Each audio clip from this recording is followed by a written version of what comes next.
Happy birthday to you, happy birthday to you, happy birthday dear Manoj sir. इनकी मन की हो गई। अच्छा वीडियो बन रहा है, वीडियो है ये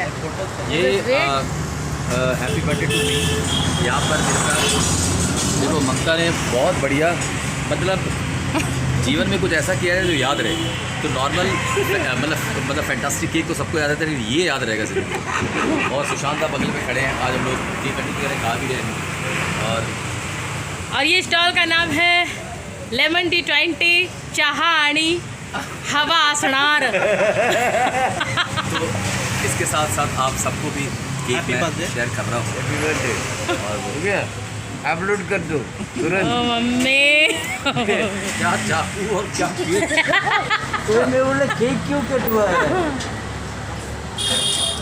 मेरा ठेठ देसी हाथ है फिर किया।